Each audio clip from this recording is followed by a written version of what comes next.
Welcome back everyone to another awesome video where today we are about to slash our way through the grim adventures of Billy and Mandy. Before we begin, I quickly want to shout out the following chart makers on screen. I essentially combined a bunch of entries from their charts and added some new ones to create the following chart that we are using for today's video. If you're excited to relive one of the greatest Cartoon Network shows in existence and possibly learn something new about the show, then drop a like on this video and subscribe to the channel. But with all that said, let's grab our scythe, sneeze our heart out, and jump right into this iceberg.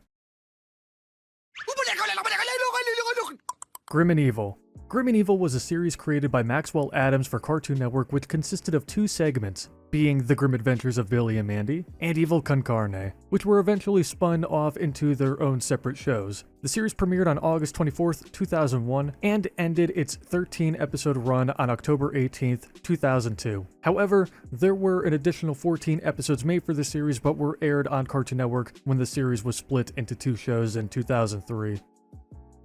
Evil con Carne. The second half of Grim and Evil, Evil con Carne, follows the adventures of Hector con Carne, a wealthy playboy hell-bent on world domination, whose body is destroyed in a tremendous explosion with his only surviving organs, being his brain and stomach, transported into jars and attached to a circus bear named Boskov by Major Dr. Ghastly. Hector, his military leader General Scar, and Dr. Ghastly created a secret lab on an island, known as Bunny Island, and continued their plans for world domination while also searching for Hector's missing body parts. Once Billy and Mandy and ECC were separated from each other, Evil was cancelled shortly after, once the already made episodes previously seen on Grim and Evil were aired. The series was then given another short run in 2004, but was cancelled again. However, characters from the series, like General Scar, became reoccurring characters on Billy and Mandy beginning in the second season.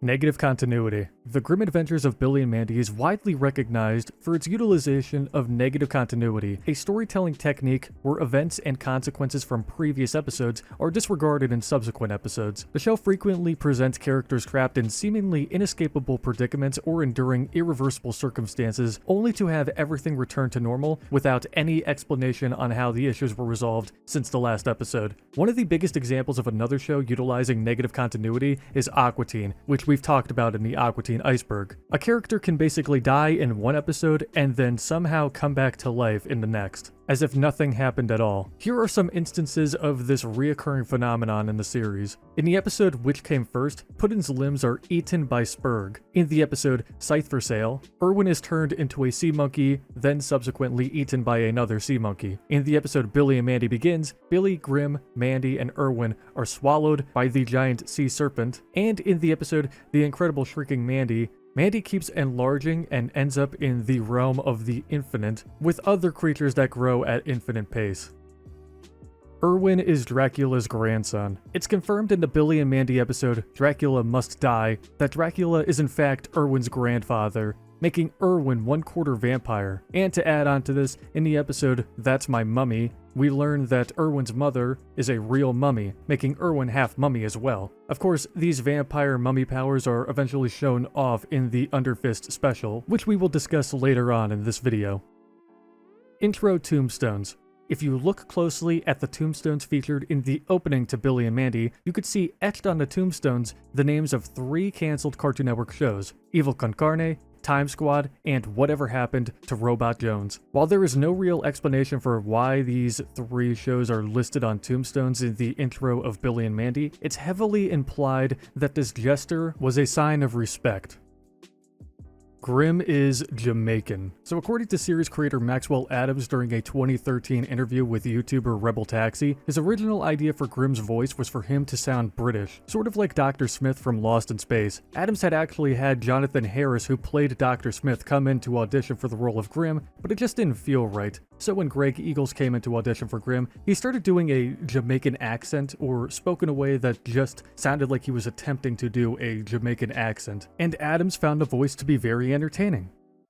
Billy and Mandy Destroy Us All, a cosmic horror musical. So in early 2021, Maxwell Adams revealed that he wrote a brand new Billy and Mandy movie and eventually pitched it to Cartoon Network, but the network declined the film, stating that children today would have no idea who these characters are, which isn't wrong, but Jesus man, the truth really hurts. Later on in the fall of 2021, Adams took to Tumblr to reveal the title of the script, Billy and Mandy Destroy Us All, a cosmic horror musical, along with a cover image. As you can see by the artwork, Grimm is sporting a new robe with an M in the center. My guess is that it stands for Mandy. Mandy is all grown up and is even wielding a scythe of her own. And Billy is still a child, which is really interesting. Seeing this concept art really breaks my heart because I would love to see a continuation or even a proper conclusion to the series. However, Adult Swim is scheduled to take over the 6 p.m. time slot on Cartoon Network beginning sometime in August, and the plan is to begin a new block called Checkered Past, which will air classic Cartoon Network shows like Dexter, Ed, Edd and Eddy, and of course, Billy and Mandy. You know, we live in a world where nostalgia sells, so there's a chance that the network is testing the waters by replaying old properties to see which shows would be popular enough for a comeback. If the viewership for Billy and Mandy goes up, then maybe the canceled revival or continuation movie could still happen. We'll just have to wait and see. Fingers crossed. Mandy's smile. Mandy is known for barely showing any joyful emotions. She is mostly depicted as having a stone-cold poker face, but sometimes she will also appear shocked and surprised. However, she has smiled before. In the episode My Fair Mandy, a revelation unfolds that whenever Mandy smiles, the consequences have a profound impact. However, Grimm, Billy, and Krabina realize too late that their actions in making Mandy smile have disrupted the natural order. The disruption leads to a catastrophic implosion of reality, resulting in Billy, Mandy, and Grimm, and Irwin being transported to the city of Townsville, the setting of the Powerpuff Girls. In previous episodes like Meet the Reaper, Opposite Day, Look Alive, A Dumb Wish, Crushed, and Test of Time, Mandy has displayed smirks without any significant consequences. However, since those episodes were technically part of Grim and Evil, the effect of Mandy's smile was not yet established by the writers. Mandy's smile has also been featured in select Cartoon Network bumpers and comic stories. Billy and Mandy parodied Dune. Billy and Mandy have referenced the Dune franchise several times throughout the series. Mindy's talent act from the episode My Fair Mandy is based on a scene from 1984's Dune. Principal Good Vibes says, "Gam Jabbar," before Mindy places her hand inside of a box, which is held by a figure wearing a cloak of sorts, claiming that it burns. In the episode Scarred for Life, Scar can be seen wearing the same outfit that Sting wore from the 1984 version of Dune. There are probably a few other smaller references to Dune, but the biggest reference in the series is the episode Mandy the Merciless. Mandy assumes the character of Leto from the book, embodying a human who has discovered the path to eternal life by transforming into a worm-like entity. In this portrayal, Mandy exerts control over the world by monopolizing the global reserves of cinnamon, serving as the equivalent of the novel's spice, which carries the aroma of cinnamon. Additionally, Mandy exhibits a peculiar weakness towards frogs, mirroring Leto's vulnerability to water. Billy takes on the character of Duncan Idaho, a companion who accompanies Leto throughout various eras and is repeatedly cloned when his current body reaches its end. Similar to Duncan, Billy makes the choice to assist the rebels in the story. Grimm assumes dual roles in the story, embodying both the assistant character Monio from the novel and the rebel character Siona. In a departure from Leto in the novel, Mandy deceives the rebels with her actions. Similar to Leto, Mandy possesses the ability to foresee future events, including Billy's betrayal and the impending rebellion attack.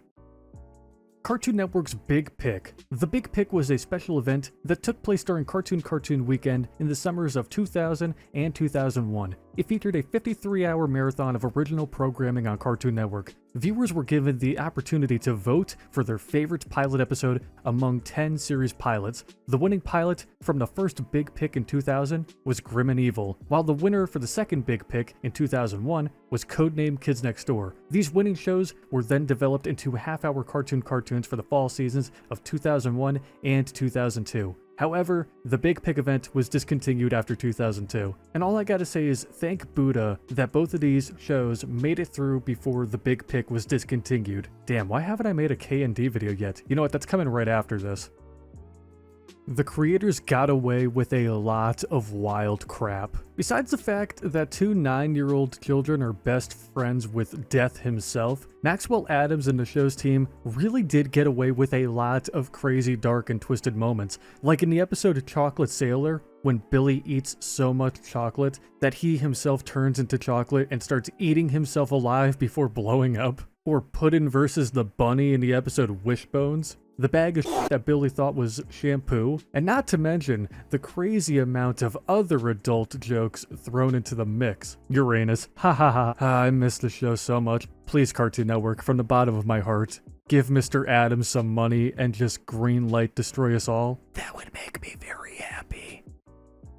Underfist. Underfist Halloween Bash, or just Underfist, is a spin-off special of Billy and Mandy. It originally aired on October 28th, 2008, and was going to be the setup for a brand new series focused on Scar, Hoss Delgado, Jeff the Spider, Fred Fredburger, and Irwin, saving the world from monsters. But the contract for Maxwell Adams with Cartoon Network expired, and the special was ultimately set as the finale of the Grim and Evil franchise. Cartoon Network's president at the time, Stuart Snyder, also chose to focus on new ideas which included live action, which we all remember how that went. Ugh, yikes. This move resulted in longtime creators from Cartoon Network such as Adams, Mr. Warburton, the creator of K&D, and Craig McCracken, the creator of the Powerpuff Girls and Foster's Home, to leave the network. However, in a personal Tumblr post in 2021, Adams claimed that his decision to leave the network was not voluntary, as the special resulted in his firing by Michael O'Whelan, however you say it, for ruining Cartoon Network's brand with his gross-out humor. Well, damn, Michael, whatever your last name is, why did you have to do my childhood dirty like that? Kids Next Door crossover. The Grim Adventures of the Kids Next Door is a half-hour crossover special featuring the Kids Next Door and the Billy and Mandy crew, which was released on November 11th, 2007, and was written by Mr. Warburton and Maxwell Adams, the creators of each series. During the crossover, Billy mistakenly gets Grimm's scythe stuck in his father's lucky pants while wearing them, and despite his best attempts, he fails to free himself from the pants and seeks assistance from Sector V for help. This special also briefly features the Eds from Ed, Edd and Eddy, which I thought was a really nice touch. The crossover also features a ton of Cartoon Network cameos as well, like the Powerpuff Girls, Mac and Goo from Foster's Home, Andy Johnson from Squirrel Boy, which is a show I totally forgot about until now, Adam Lyon from My Gym Partner's a Monkey, Dexter, Dee Dee, and Mandark from Dexter's Lab, and probably some others. I would love to cover this specific crossover for a future video, so hey, let me know in the comments below if you guys want to see that. Cartoon Network Invaded. So I made an entire video discussing the Cartoon Network Invaded event if you guys want to check that out for yourselves, but to briefly summarize, CN Invaded was a month-long event that ran from May 4th through May 28th, 2007, and featured a giant crossover between aliens from outer space and 5 Cartoon Network originals, those being Foster's Home, Ed, Edd and Eddy, My Gym Partner's a Monkey, Camp Lazlo, and of course, Billy and Mandy. In the crossover, the aliens are invading Earth in search of cheese. Now the reason why the aliens are after cheese, or I guess the reason why cheese is even involved in this crossover, is because Kraft, the mac and cheese guys, sponsored the crossover. However, they backed out of the plan at the last minute. I'll leave a link to my Invaded video in the bio below if you guys want to check it out after this. Billy and Mandy are not siblings. In the early seasons of the show, there was a big misconception among some fans who mistakenly believed that Billy and Mandy were in fact siblings. However, this misconception was playfully addressed in a later episode when Billy's dad Harold humorously mentions to Gladys that he had mistakenly thought Mandy was their daughter. Furthermore, it appears that there have been instances where the show's description on Netflix, yes, Billy and Mandy was on Netflix for a bit, mistakenly referred to Billy and Mandy as siblings. These errors in the description likely added to the confusion among viewers. Layer 1 done. Booyah, let's go. Woo! Pass the egg salad. Fraggle, fraggle! Rejected by Nickelodeon. Maxwell Adams initially introduced Billy and Mandy as characters in his college thesis. His college thesis would end up being called Trepanation of the Skull and You, which we'll talk about later in this video. Once he began working as an animator, he pitched a short film to Hanna-Barbera executives called Milkman, which revolved around an anthropomorphic milk carton rescuing the depicted missing children on its back. While that idea was turned down, the executives expressed interest in 2 characters from the project. Those 2 characters featured were Billy and Mandy, encouraging Encouraged by the reception, Adams was motivated to develop a story where the two characters befriend the devil. When he presented the revised short to Nickelodeon and Cartoon Network, only Cartoon Network was willing to give the green light for the show. However, the network executives had concerns about including the devil as a character, which led to the decision of replacing him with the Grim Reaper instead. In 2000, the short film won Cartoon Network's Big Picks Viewer Poll, which we talked about before, and eventually became a segment of the show called Grim and Evil before evolving into its own series, The Grim Adventures of Billy and Mandy. Can you imagine if Nickelodeon didn't pass on Adventure Time or Billy and Mandy? You know how different that network would be? And if I'm not mistaken, I believe Danny Antonucci also pitched Ed, Edd and Eddy to Nickelodeon at one point. I'm not sure if I'm remembering that correctly. Maybe I should go watch my Ed, Edd and Eddy Iceberg to learn, but yeah. Anyways, kudos to Cartoon Network for giving these creators a chance. Weird Al voices the Squid Hat. I didn't even know about this until recently, but the Squid Hat from the episodes Toadblatt's School of Sorcery, Nigel Planter and the Chamber Pot of Secrets, and One Crazy Summoner was voiced by none other than Weird Al Yankovic. How did it take me over a decade to learn this? Put on your squid hat, baby! Big Boogie Adventure. Billy and Mandy's Big Boogie Adventure is a Cartoon Network television movie which released on March 30th, 2007 in the United States and on February 14th, 2007 in the UK. It's Billy, Mandy, Irwin, and Grim versus the Boogeyman in an epic tale of monsters, pirates, futuristic robots, evil artifacts, and snot. When the underworld strips Grim of his powers due to years of Billy and Mandy abusing them, Billy, Mandy, Grim, and Irwin must race against the Boogeyman and a crew of monster pirates to capture Horror's Hand, a powerful artifact capable of making whoever wields it into the scariest being alive.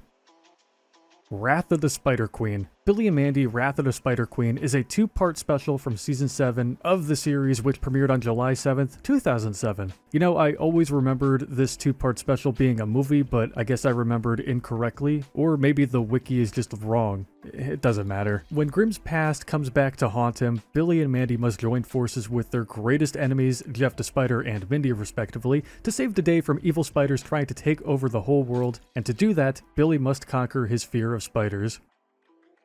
Hanna-Barbera pilot. Meet the Reaper was the very last new cartoon that wasn't a continuation of a legacy franchise to be made under the Hanna-Barbera name and bear its logo. By the time Grim and Evil formally began, the transition from Hanna-Barbera to Cartoon Network Studios was complete.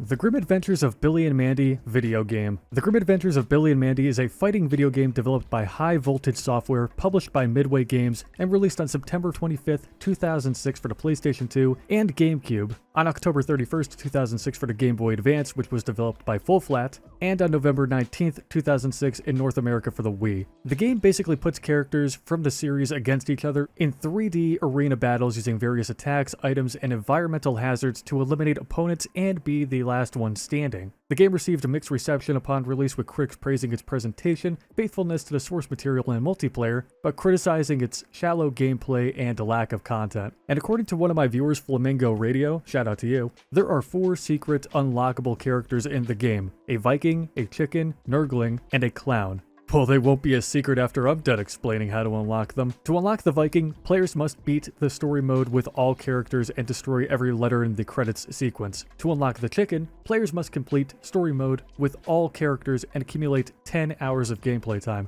To unlock Nurgling, players must beat the story mode with all characters, and to unlock the clown, players must beat the story mode once with every character and fight a total of 100 versus mode matches. Speaking of video games, Billy and Mandy characters are featured in the 3DS game Cartoon Network Punch Time Explosion, and from what I've been told, they're the most powerful characters in the game. Flash games. I know there's no real point in talking about Flash games on an iceberg, like I don't think any creator really does that, but I personally enjoy mentioning them in my iceberg videos, and I'm not going to stop doing that. To no one's surprise, Cartoon Network crapped out a bunch of Billy and Mandy Flash games. There's Billy the Kid Fighting, Battle of the Bands, Billy's Bag-a-Bug, which was part of a crossover game, Cabin Fever Field Day, Bone to Bone, Battle Forts, which is an Evil Con Carne game, Big Top Billy, Evil Switch, Escape from the Shadows, Fred Burger's Game of Yes, Fast and Greasy, Grimball, Guide of the Dead, Grimm's Downfall, Heads Will Roll, Harem Scarum, Infernal Candy, Magnet Face, Nostradamus, One Day's Rain, Popping Spines, Solar Wind, Super Zero, Sticky Escape, Roller Coasters of Horrors, The Fright Before Christmas, The Grim Keeper, The Grim Towers of Billy and Mandy, and Zap to It. Characters from Billy and Mandy have also made appearances in some crossover Flash games, like the 2010 Toon Cup, Astro Quiz, Cartoon Cove, Cricket Open Championship, Free Kick All-Stars, Get It Together, In Search of Summer, Make a Calendar, Picnic Pickoff, Operation Zero Outmandied, which is a remake of Operation Zero Outnumbered, Snow War, Slippery Disc, Super Snowmobile Rally, Snow Brawl Fight 1, 2, and 3, Toon Hoops, and Billy is featured in the Ed Touchables. I'm definitely missing a couple games, so just comment below the ones that I missed. Billy's Ziggy Stardust costume. For those who don't know, Ziggy Stardust is a character created by David Bowie and was his stage persona between 1972 and 1973. Now, let me ask you guys a question. Where else have you seen this persona before?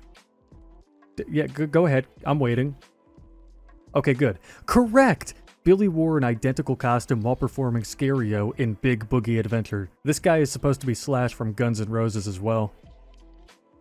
Poke Monsters. Pokemon, which is an obvious parody of Pokemon, is a card game that Billy and Erwin are super addicted to. In the episode, it's Hokemon. Comics. While there was never a dedicated Billy and Mandy comic book series like a lot of other Cartoon Network shows had, there are tons of comics that feature the series. IWD Publishing released a 6-issue comic miniseries involving a crossover between 5 Cartoon Network originals: Ben 10, The Powerpuff Girls, Dexter's Lab, Ed, Ed and Eddie, and Samurai Jack. That series was called Super Secret Crisis Wars. Aku from Samurai Jack creates a league of villains from different worlds, and it's up to the stars of each series to team up and stop those bastards. Now, although The Grim Adventures of Billy and Mandy is not a major series involved, the show still plays a pivotal role in the story. One of Aku's robots ends up merged with one of Vilgax's robots due to a malfunction. Vilgax being one of the main antagonists of the Ben 10 series, in case anyone didn't know. Long story short, the robot lands at Ennsville Elementary. Billy wants to keep the robot and name it Samuel. Mandy wants to get rid of it, and Grim is confused by its existence. The robot starts causing havoc, and the trio try and stop the chaos. The gang also appear on the cover, and there are multiple variants of that cover. Billy and Mandy have also made appearances in the Cartoons and CN Block Party comics. The Yes Era. The Yes Era, also referred to as the Red and Post-City Era, marked the 5th phase of Cartoon Network. It commenced on April 3rd, 2006, taking over from CN City as the primary branding for the network, while still featuring occasional appearances of the city bumpers. The era came to a close on May 31st, 2007, as the summer 2007 look took its place. This era of Cartoon Network was named after Fred Fredberger's classic line, "Yes!" And the bumpers featured a slew of Cartoon Network characters, including the cast of Billy and Mandy. Billy and Mandy characters have also made appearances in numerous bumpers and promos across various eras of Cartoon Network, extended beyond the Yes Era. These characters have been featured in the Powerhouse Era, Cartoon Network City Era, 2007 Summer Era, and 2007 Fall Era, showcasing their presence and popularity throughout multiple periods of the network's history.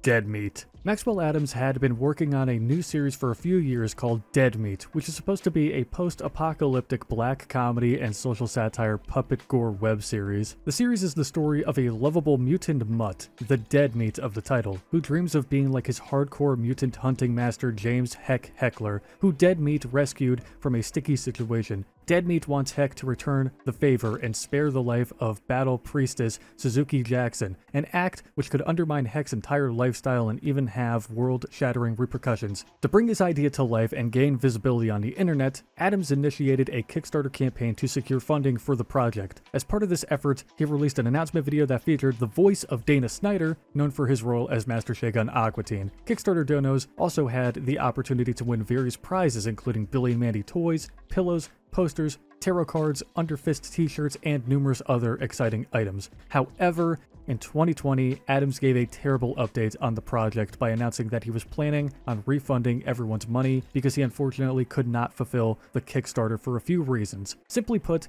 Adams had to make a lot of personal sacrifices for Dead Meat, which upset him. He planned on finishing the trailer and 2 full scenes with the footage he managed to film and wants to use the footage to pitch the series to a network or streaming service. He eventually released the Dead Meat script to the public and reassured everyone that they would receive their money. And to my absolute shock, every comment I saw on Adams' Kickstarter updates was overwhelmingly positive, telling Adams to keep the money and to keep up the awesome work, which really warms my heart a bit. You know, I don't know Adams personally, but he seems like such a great and wonderful guy, and I just hope that he doesn't stop creating. End credits backmasking.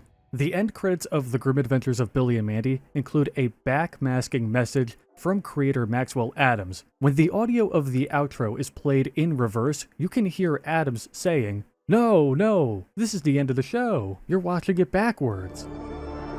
No, this is the end of the show. You're watching it backwards. And bingo, bango, bongo, that was the second layer of the iceberg. It's my dream dog. He's my best friend ever. I'll never let him go.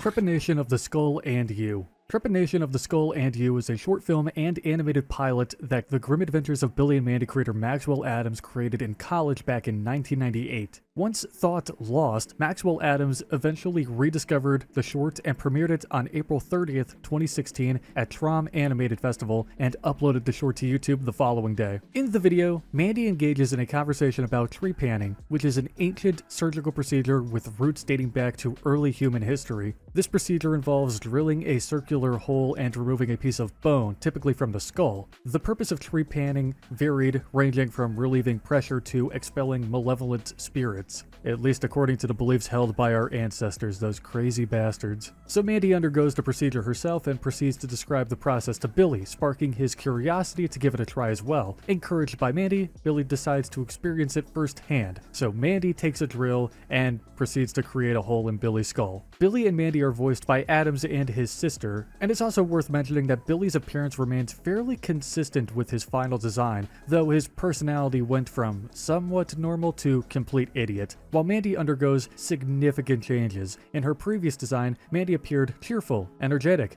and had pigtails. Additionally, both characters appeared taller. However, in the final design, Mandy and Billy are depicted as shorter, and Mandy's hair is styled like horns and she's not as cheerful. This is what Maxwell Adams had to say about the short via the description of his YouTube video. "This is the film I made in college featuring a slightly different than you're used to Billy and Mandy. It came out of dormancy last night at the Trom Animation Festival, and now I'm putting it up here in a slightly more watchable state. The film was made in 1998, I believe, as my junior thesis. The directive was to make a 2-minute animation, and that's what I did. I was big into fringe culture at the time and found tree panning fascinating. I also wanted to do something with this Billy character I was obsessed with, and I had to have some dinosaurs. The animation was hand-drawn on paper, colored in markers, and then cut out and glued to cells. I thought that would save time over painting cells, but the cut and glue process really sucked, so I was probably wrong about that. The film never looked great, but the version you see here was transferred from 16mm shot on a World War II era Bolex, which was transferred to VHS, then DVD, then ripped for your viewing pleasure. So yeah, sorry about the quality. The characters, my style, and my sense of humor developed over the years, hopefully for the better. I'll let you decide. This is in the comments below, but I thought I'd put it up here since people keep asking. If you're wondering why this doesn't look like the splattery, colorful animation cell that appeared as an unlock in the video game and elsewhere, that cell was painted by me during and after the making of this film. I couldn't afford to produce a whole film in color, so the other piece of art is essentially a missing link bridging this short and my Cartoon Network pilot. Hope that helps. www.shnizuga.com. In the episode The Secret Snake Club, Grim is told to log into shnizuga.com by Wiggly to resurrect a snake from the past. Now, this website no longer exists, but years ago, when this episode first premiered, if you searched shnizuga.com, it would take you to this website. And then I think for a while after, it redirected people to the Cartoon Network website, but now it just doesn't exist anymore. Other crossovers, cameos, and references. Billy and Mandy is known for not only crossing over into other shows, but also for featuring tons of characters from other properties as well. For example, Yogi Bear and Boo Boo ambush Billy for his picnic basket in the episode Here Thar Be Dwarves, and in Keeper of the Reaper, Yogi appears during the musical number. The two characters also appear as two of the many characters hit by Haas's truck in the episode Irwin Gets a Clue. Speaking of Haas's truck, Snagglepuss, Secret Squirrel, and Huckleberry Hound are amongst the characters either hit or almost hit by Haas's truck. Robot Jones's name is not only seen on a tombstone in the intro sequence, but a figurine of the character could also be seen in the background of Billy's room in various episodes. Mystery Inc. appears in the episode Reap Walking, and Scooby even testifies in Keeper of the Reaper. In the Underfist special, Mike, Lou, and Og appear inside a pumpkin-shaped parade float, and Chowder even makes a cameo as well. In the episode Herbicidal Maniac, Johnny Bravo is present at the pool party. In Giant Billy and Mandy All-Out Attack, Grape Ape briefly appears as one of the many kaiju in Japan. In the episode titled A Grim Prophecy, B. Rubble is included on Grimm's reaping list. Additionally, in the episode Modern Primitives, Billy discovers Fred Flintstone encased in a block of ice in his backyard, and Fred finds it challenging to adjust to modern society. The credits also feature appearances by Barney and Betty Rubble. In the episode Reap Walking, Gladys switches on the television to Fister's House for Crazy Weirdo Made-Up People. Okay, that's not funny. Hold on. Fister's House for Crazy... Come on! It's a parody of Foster's Home for Imaginary Friends, and the background music even incorporates a modified version of the original show's theme song. Okay, we're good. We're fine. In the short episode Dream Date, it is revealed that all of the events depicted were actually a dream experienced by Wilt. This revelation causes Wilt to wake up feeling bewildered and exclaim that he doesn't even recognize the individuals he encountered in the dream. In Billy and Mandy Moon the Moon, Mac, Blue, Ed, Number 2, and Dexter are seen as cardboard cutouts in the moon base. Fred Burger makes a brief cameo in the courtroom in the Foster's Home Invaded episode, She's a Go-Go, and Billy's action figure, Dr. Brainiac, receives a gift from Frankie from Foster's Home during the ending credits of Moon the Moon. In the Grim Adventures of the Kids Next Door, Fred Burger says he likes watching shows about imaginary friends and also monkeys that go to camp, which are references to Foster's Home and Camp Lazlo. I did state previously that in the Grim Adventures of the Kids Next Door, Dexter, Dee Dee, and Mandark from Dexter's Lab, Mac and Goo from Foster's Home, the Powerpuff Girls, and Andy Johnson from Squirrel Boy are present in the crossover. All of these characters are seen exploding out of the Delightful Reaper, and Adam Lyon from My Partners of Monkey is seen during the Delightful Reaper's destruction. There are quite a number of Powerpuff Girls references in Billy and Mandy as well. In the episode The Crawling Niceness, Bubbles' beloved doll Octi appears on Billy's lamp. In the episode My Fair Mandy, Mandy's smile acts as a catalyst, causing the characters to assume the identities of the Powerpuff Girls. Professor Utonium emerges and informs the girls, in quotes, about their mission, while in the credits scene, Irwin makes an appearance as Mojo Jojo. During the Grim Adventures of the Kids Next Door, Billy expresses his disappointment when the K&D visits him, as he had hoped they would be the Powerpuff Girls. And in the episode Ultimate Evil of Evil Con Carne, as part of Boscov's training regimen, he is compelled to watch the Powerpuff Girls. In the episode Billy and Mandy vs. the Martians, Billy references the Kids Next Door when looking at a hologram of the Earth and a robot. In the episode Herbicidal Maniac, Cow from Cow and Chicken appears at the beginning of the episode, giving Scar a bag of fertilizer. That's great.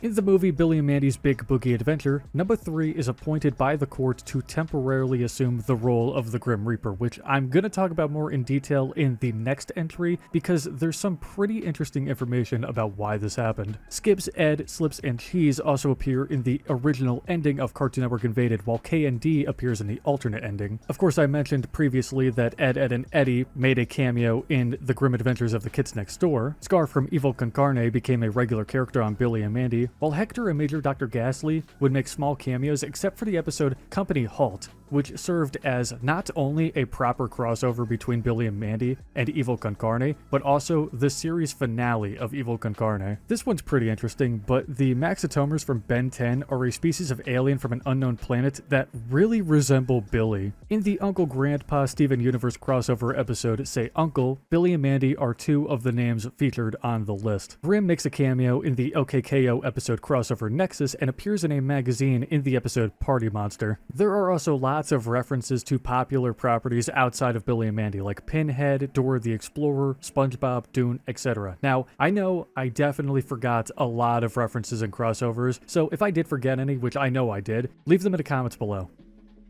Number 3 becomes the Grim Reaper. According to Maxwell Adams, there were plans to introduce a new Grim Reaper character to replace Grim in Billy and Mandy's Big Boogie Adventure. Initially, the intention was for the new character to be voiced by Pamela Anderson. However, the executives at Cartoon Network desired a more prominent celebrity attached to the role. A list of suggestions were compiled consisting of either unavailable or highly rated and well-known actors. Due to time constraints, number 3 from the show Codename Kids Next Door was ultimately chosen as the replacement for Grim. Billy canonically killed Maxwell Adams. In the episode The Halls of Time, Billy accidentally drops the hourglass of an unnamed artist, causing the artist to disappear from existence. Billy's description of the unnamed artist as probably no one special was literally a depiction of Maxwell Adams. The character representing Adams is appropriately voiced by Adams himself. Therefore, Billy murdered his own creator. Billy and Mandy die in Halls of Time. According to another entry on one of the previous Iceberg charts, in the episode Halls of Time, Billy, Mandy, Irwin, and Grim all apparently die in the episode. But look, if you want to be technical, they don't precisely die, but instead experience reverse aging, ultimately leading to their complete removal from existence. I don't really see that as dying, but I guess it just depends on who you ask and how they interpret it. It doesn't matter. Anyways, similar to Aqua Teen, and like I mentioned previously, Billy and Mandy follow a loose or negative continuity, where events in one episode are to some extent reversed or reset in subsequent episodes. So if you haven't seen Billy and Mandy before, and you're randomly watching this video, first of all, why? But second off, don't worry, they're still very much alive and existing after this episode. If you hate the idea of loose continuity and just want the series to flow better, just imagine that Father Time, or a worker, flipped over Billy, Mandy, Irwin, and Grimm's hourglasses, bringing them back to the land of the living, and that's why they're alive in the next episode.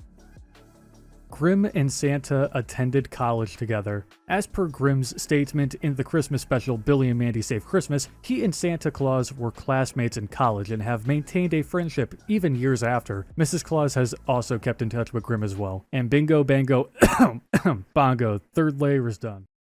Hey everyone, I hope you're enjoying the video so far. There's no real sponsor for this video, but hey, I'm open to them. You know, the business email's right here. Come on, gamer subs. Please respond to my emails, please. Real quick, I just wanted to self-promote my band Water on Red's brand new album, Disappointment, which just released on the 16th. It's primarily a pop-punk record, which is something new, something we've never done before, but there is a metalcore song along with a few other weird trinkets. If you want to check out the record, you can find it on Spotify, Apple Music, the Water on Red YouTube channel, etc. I'll throw all of the links in the bio below. And if you guys don't vibe with the music, then that's totally okay. It's not for everybody. We just appreciate the fact that you gave it a chance. Anyways, thank you for listening to me rant about my band. Now, let's get right back into the iceberg. Am I the only one who understands the complexities of this ambitious cinematic masterpiece? Two heiresses. According to Adam's notes, the characters Nice Heiress and Naughty Heiress were planned to be introduced in Underfist the series. The idea for their creation stemmed from a storyline in The Grim Adventures of Billy and Mandy's 6th season, specifically in the episode titled Chaos Theory. In this episode, Heiress goes through a breakup with Haas Delgado. Feeling desperate, Heiress accidentally splits into two distinct personalities, Nice Heiress and Naughty Heiress. Motivated by their desire for revenge against Haas, they become key adversaries for the Underfist superhero team. Now, Nice Heiress was designed to represent the romantic side of Heiress, with her blonde hair tied in a bun and dressed in a white gown. Nice Heiress aimed to be the epitome of the perfect girlfriend. However, her relentlessness pursuit of love and affection would have made her come across as bothersome, as she sought validation from everyone around her, embodying an overwhelming sense of suffocating affection. On the other hand, Naughty Heiress would have portrayed the darker side of Heiress, with her untamed black hair and donning a dark blue dress. Naughty Heiress embodied the archetype of a rebellious bad girl. Ooh, my kind of girl. She enjoyed listening to loud music, playing video games, and indulging in late-night ice cream. Naughty Heiress had ulterior motives and intended to involve Haas in her mischievous antics. The many planned Underfist sequels. So if Underfist continued beyond the Halloween movie, there would have been a lot more movies and specials. Underfist vs. the Dinosaurs was initially intended to be a sequel to Underfist, however, it never came to fruition as the project did not receive the green light from Cartoon Network executives. The only glimpse of this planned sequel was shown in the ending credits of the original, where Haas is engaged in a battle with a Tyrannosaurus accompanied by both heiresses while Irwin fought a Pteranodon. Additionally, during the credits song, the Underfist truck was depicted being pursued by a Ceratosaurus. Underfist against the Astro Vampires was intended to be the third and final film in the Underfist series following the events of Underfist vs. the Dinosaurs. The story would have unfolded in outer space with the Underfist team encountering Nephthys, the Egyptian goddess of mourning. Nephthys would have been portrayed as having the objective of ensuring that the undead remain in their graves. Additionally, the Astro Vampires from the Vampire Planet, led by Lord Malefactor, would have played a significant role in the plot.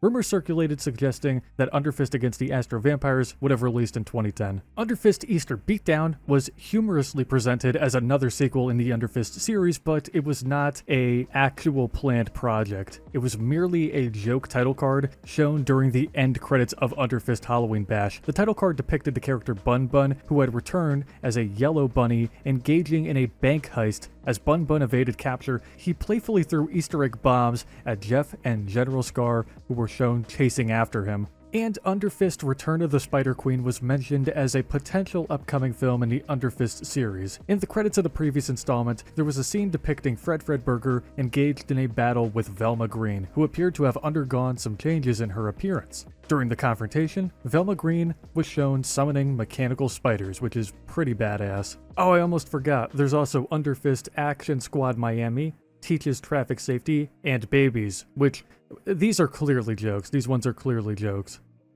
The Robot Chicken sketch. In the Robot Chicken Season 11 episode, May Cause the Exact Thing You're Trying to Avoid, Grimm finally has enough of Billy and Mandy and chucks them out of an airplane and into an engine. Oh my god, that's brutal. This sketch also refers to the disappearance of Malaysia Airlines Flight 370 from years back, if you guys remember that. Grimm claims that everyone on the flight was planning on visiting the island from Lost. Shout out to my friend Dan for reminding me of this gem. Please go check out his channel and give him some love.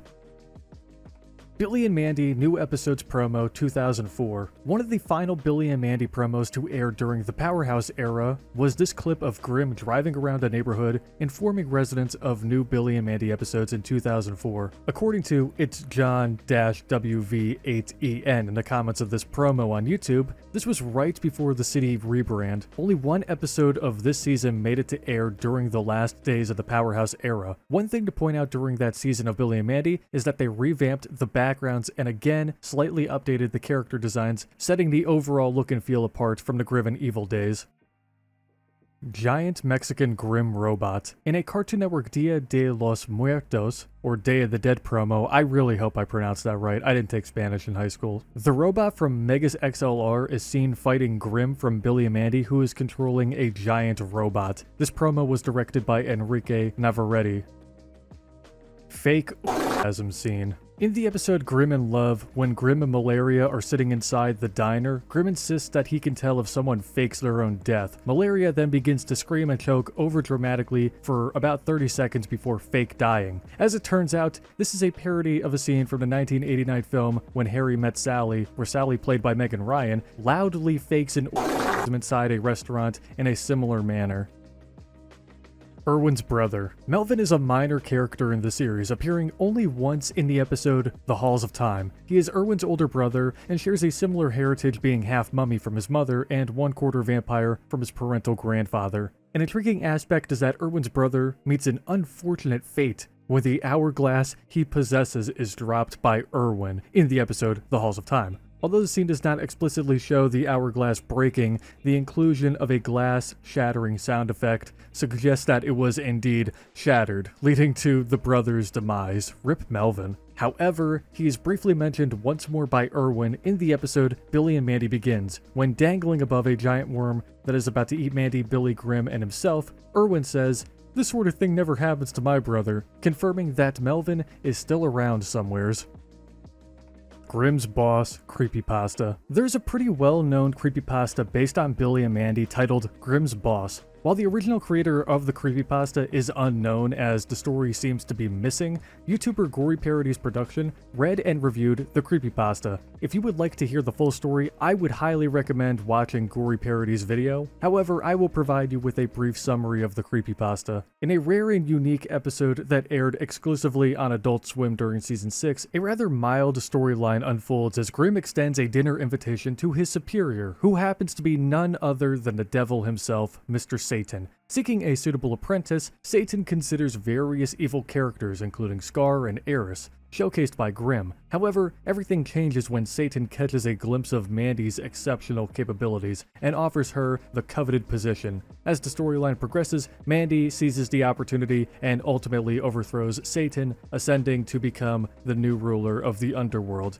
Okay, but why does this seem like a regular episode of Billy and Mandy? You know, it almost feels like this was a legitimate episode that really aired at one point in time. Mandy rides Lady Rainicorn. At 6:58 p.m. Eastern Pacific Time on October 1st, 2012, Cartoon Network concluded its birthday-themed programming with the world television premiere of a sweeping nostalgia-inducing original music video commissioned to celebrate the network's 20 years of animated entertainment. This 2-minute music video spotlights nearly 100 cartoon character all-stars who've contributed to Cartoon Network's remarkable legacy, and one of those characters spotted in this special promo is Mandy, and she is seen riding Lady Rainicorn from Adventure Time, along with tons of other Cartoon Network characters. Billy and Grimm could also be seen in this promo as well. Cheese and Fred Burger canceled crossover. Craig McCracken, the creator of Foster's Home, Powerpuff Girls, and a slew of other popular animated shows, took to Twitter back in 2021 to answer a fan question. User Pie Mantis asked Craig if he ever wanted a Chowder and Billy and Mandy crossover with the Powerpuff Girls, and Craig responded with confirmation that he was in talks about creating a crossover series between Foster's Cheese and Billy and Mandy's Fred Burger. The series would have been called Cheeseburger, and it would have probably been the most annoying show in the history of mankind. However, this idea never came to fruition, but not because of Cartoon Network executives stepping in. This concept never became a reality simply due to conflicting schedules. If I had to make an educated guess on what the series would have been about, I would imagine Cheese and Fred Burger being roommates and annoying the ever-living Christ out of people. That sounds about right. Billy and Mandy's real names, William and Amanda. It sounds so wrong, but if you want to be technical, Billy is short for William, and Mandy is short for Amanda. Could you imagine the show being titled The Grim Adventures of William and Amanda? Or The Grimace Adventures of William and Amanda? Oh god, Jesus, that was dumb. Speaking of Grimace, did you guys try that new shake from McDonald's? I wonder which executive at McDonald's woke up and said, "Man, I want to milk Grimace like a cow and sell the remains as a shake." I'm getting off topic, I'm sorry. Bingo, bango, bongo, layer 4. This movie isn't stupid! You're stupid! Billy wears Adam's red zoot suit. In the episode Little Rock of Horrors, Billy is seen rocking Maxwell Adams' signature red zoot suit and hat. What's really interesting about this detail is that Maxwell Adams wore that exact same zoot suit when meeting the artist who performed the song Brains for this episode, Aurelio Voltaire. Voltaire is a goth musician, writer, director, and had just released his second album, Almost Human, at the time, and was touring in support of it. One place he would always perform was a spot called Bar Sinister, which is a goth club, and back in 2000, Adams' roommate would go there every Saturday. Now, Adams had never been there because apparently he was an introvert, but both of them were big fans of Voltaire's music. Adams was told that Voltaire was performing at Bar Sinister that night and was asked if he wanted to go, and of course, he said yes. However, Adams had a hidden agenda. He was very interested in asking Voltaire to create a song for the planned musical episode, which became Little Rock of Horrors. So Adams threw on his red zoot suit, went to the club, saw Voltaire perform,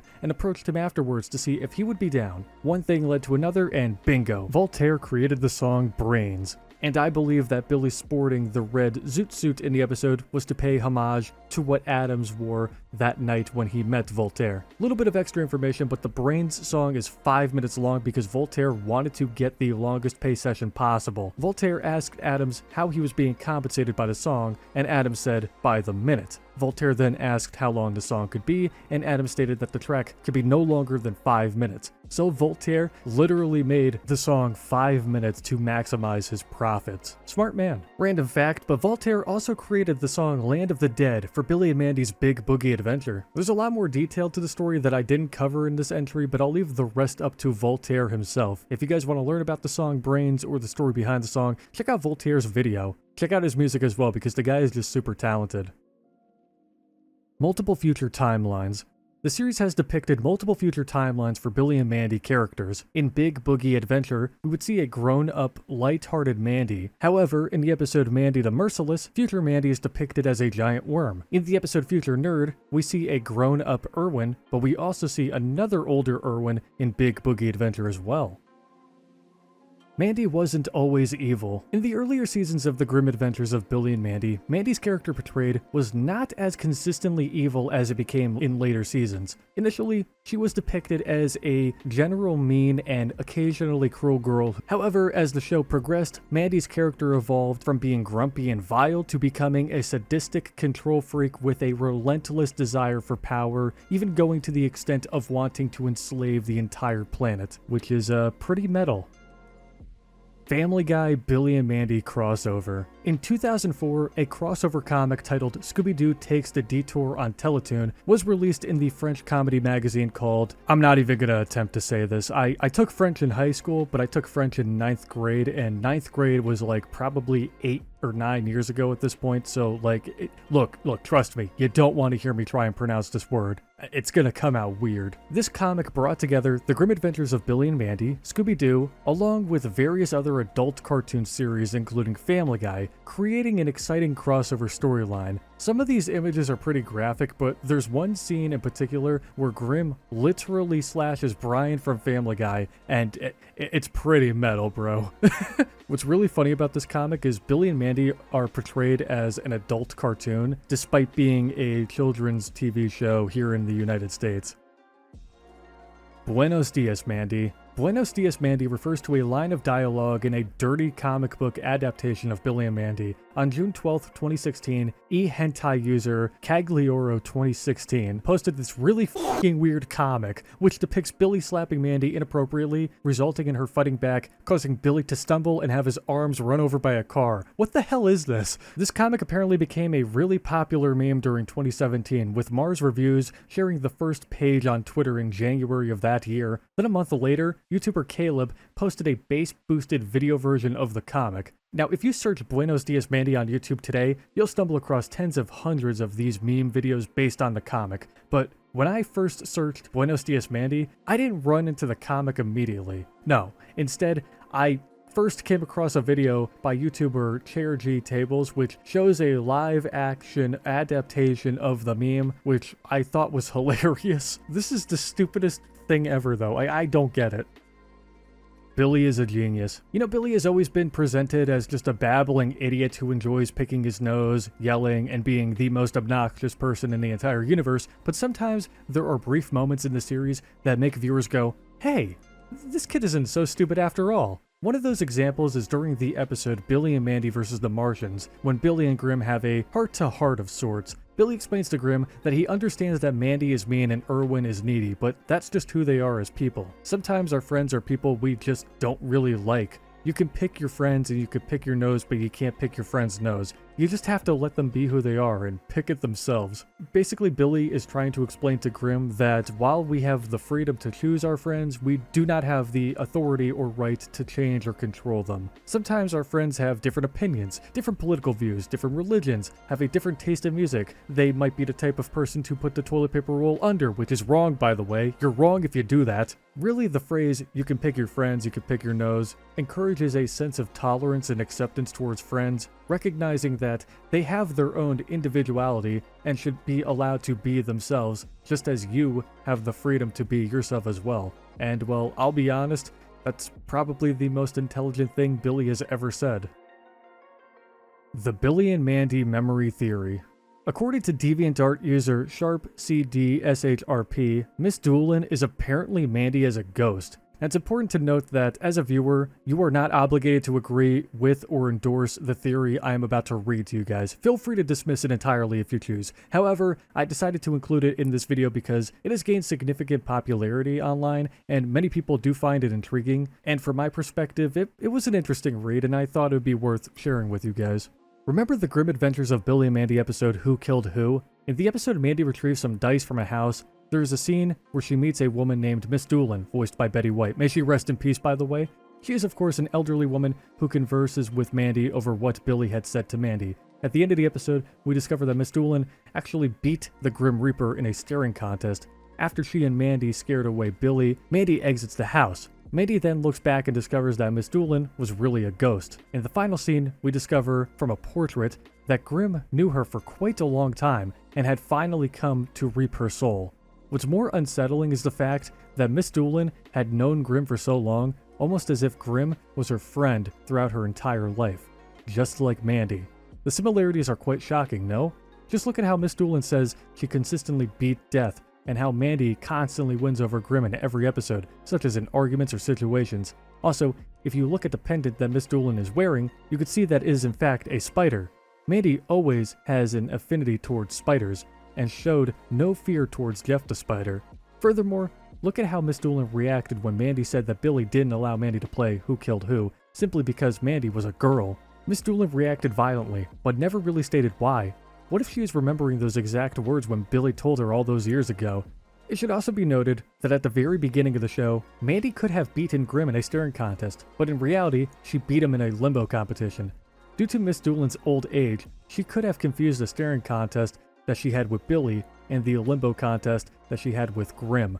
Mandy could be a very senile old woman who is remembering her childhood memories in the form of Miss Doolin, and she had begun to imagine what she experienced as a child. However, instead of normal people, she remembers monsters, as she is schizophrenic. Have you not noticed how the show progressively gets weirder and weirder? This could be due to the fact that she is slowly losing her mind, but yet in her imagination, everything that is going on is perfectly ordinary. For example, in Season 6, Episode 10, the plan to force obedience upon Mandy backfires, and Mandy seemingly takes control of the people around her by simply commanding them to do so. This points to Mandy being the controller of the world, just like a child playing pretend. It also shows what Mandy will inevitably become, an old woman whose soul shall be reaped by Grim. In her last dying breath, she realizes that Grim had finally won. It's pretty eerie, but like I said, you guys do not have to agree with this theory. I'm just including it in the video because I thought it was interesting, and maybe some of you guys would like it, maybe some of you guys won't like it.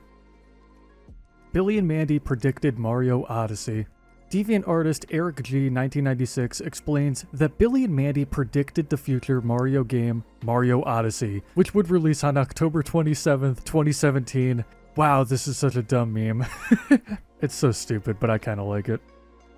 Grim took Eustace's soul after Eustace died via Stiffy. Look, I'm not gonna lie, this entry is probably the most obscure part about this entire iceberg. I tried looking far and wide across Google, trying to find out exactly what this entry even means. It got to a point where I even tried to contact the creator of the iceberg chart that originally featured this entry, but sadly, they never got back to me. They never get back to me. So finally, I cracked. I ended up checking out Mexican YouTuber Playstar's Billy and Mandy Iceberg to see if they covered the same chart with this entry, and thankfully, they did. Now, I don't speak any Spanish at all. I took French in high school, and I tried learning Russian a few years ago. I don't know anything about Spanish, but luckily, there were English translation captions on or whatever. Now, the captions aren't perfect, but from what I can make out, this entry refers to a promo or commercial of sorts where Eustace from Courage the Cowardly Dog is seen passing away after watching some dirty, naughty stuff on his television, and, well, Grim from Billy and Mandy comes in and takes his soul. I tried to find this promo on my own after watching Playstar's video, but I still cannot find it. So maybe I'm not looking up the correct title for the promo, or maybe it's a fan video. I have no idea. So I had to download Playstar's video just for this section of the video. So credit to Playstar. Go check out their channel if you speak Spanish and enjoy videos that are similar to mine. But good God, this entry gave me a headache. Darkness scrubbed from Witch Hunt. In the episode Battle of the Bands, Grimm joins a garage band called Purple Filth, which makes Billy jealous as he wanted to be a member of the band as well. So Billy and his dad form a father-son duo. During the Battle of the Bands, Purple Filth performed a song called Darkness, which is a real song by an artist called SPF 1000. The project was started by David Thomas Ivy. His music has been compared to groups like Nine Inch Nails, Rob Zombie, Marilyn Manson, and Ministry, as he incorporates a lot of spooky and industrial sounds.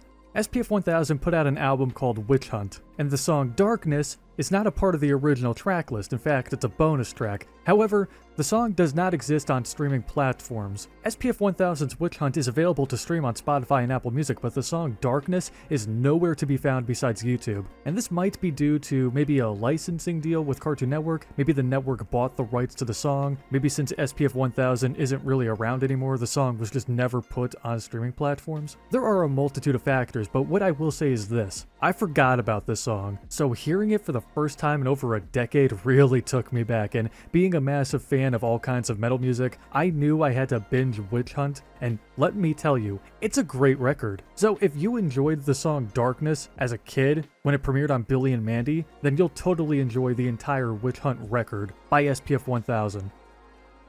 The Kool-Aid Man. Oh, yeah. Oh, no. Bingo, bango, bongo, layer 5 is done. That was the entire iceberg. Yay. What are you doing with my chocolate dip pickles? Well guys, that was the Billy and Mandy Iceberg. Special shout out again to the creators of the iceberg charts that I mentioned at the beginning of the video, because their charts definitely aided in the creation of my video. And like I mentioned before, my band Water on Red's new album Disappointment is out right now, so be sure to check it out on Spotify, Apple Music, YouTube, etc. I'll throw all of the links in the bio below. If you guys did go on to enjoy this video or you learned something new, do me a favor and leave a like. Subscribe to the channel if you're brand new around here. Click the bell icon to be notified, and whenever I upload a brand new video, follow me on all of my social links and join my Discord server. Links are in the bio below. Have a great day, everyone, and remember to tell Cartoon Network to give Maxwell Adams some money so he can create that new Billy and Mandy movie.